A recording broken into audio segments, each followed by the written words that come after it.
Bonjour, je suis heureux de vous retrouver pour notre séance de la vie des saints, nourrir notre vie de sainteté en prenant appui sur des modèles.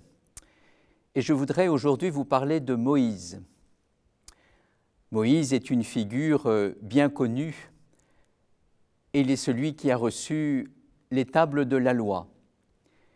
Nous avons donc à nous référer à lui alors que, en tant que chrétiens, nous sommes invités tous les jours à lire la Bible, à nous en nourrir, à rester fidèles à cette parole de Dieu. Et comment y demeurer fidèles? Comment laisser la parole de Dieu nous instruire et nous guider? C'est une parole qui nous libère. Et c'est Moïse précisément qui est cette figure de l'Ancien Testament, 1500 ans avant la venue du Christ. Il est celui qui exprime le mieux cette fidélité à Dieu, qui accueille la parole de Dieu et la transmet.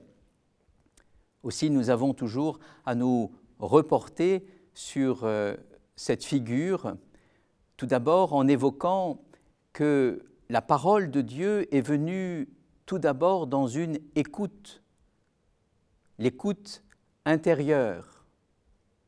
Le premier à avoir écouté cette parole indicible de Dieu fut Abraham. Dans les profondeurs de son cœur, il a entendu un appel, celui de partir pour rejoindre le Seigneur. Cet appel, Moïse lui-même l'entend. Rejoindre le Seigneur pour accomplir son œuvre, participer à l'œuvre de Dieu. Cette œuvre, c'est une œuvre de libération. Oui, Dieu cherche avant toute chose de libérer l'homme esclave de la servitude de ce monde, mais aussi esclave du péché. Dieu veut libérer l'homme pour lui permettre toujours mieux de le rejoindre, d'établir une alliance avec lui, ce lien entre les hommes et Dieu.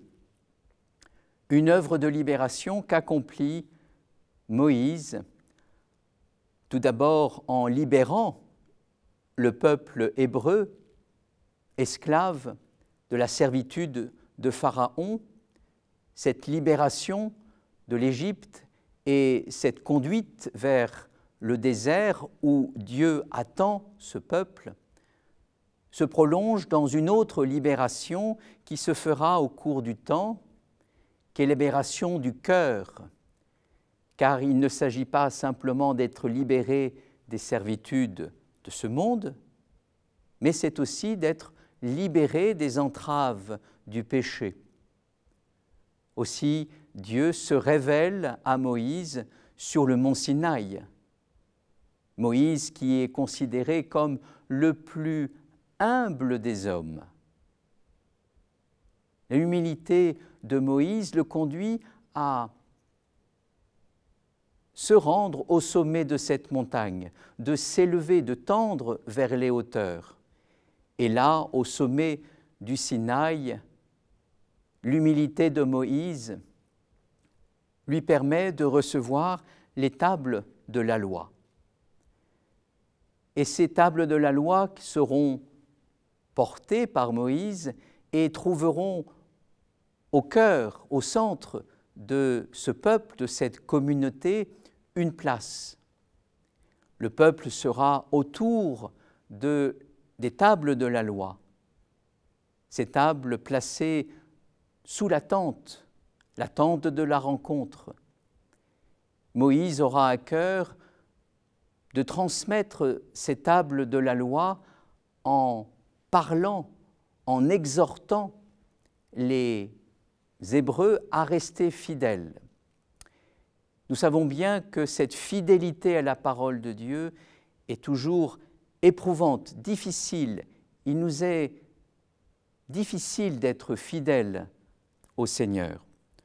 Aussi, nous avons toujours à nous reporter à ces beaux témoins, la vie de Moïse.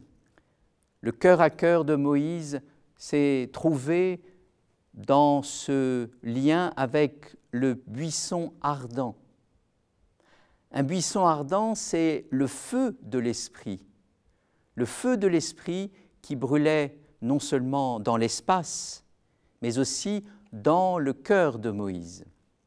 Puissions-nous, chers amis, à nous qui lisons, qui devons lire l'Écriture sainte, prenons le temps de sentir, de découvrir ce feu intérieur, le feu de l'esprit, que par l'intercession de Moïse, le peuple de Dieu, juif comme chrétien, soit toujours fidèle à la parole du Seigneur. Je vous dis à bientôt pour notre prochain saint. Merci.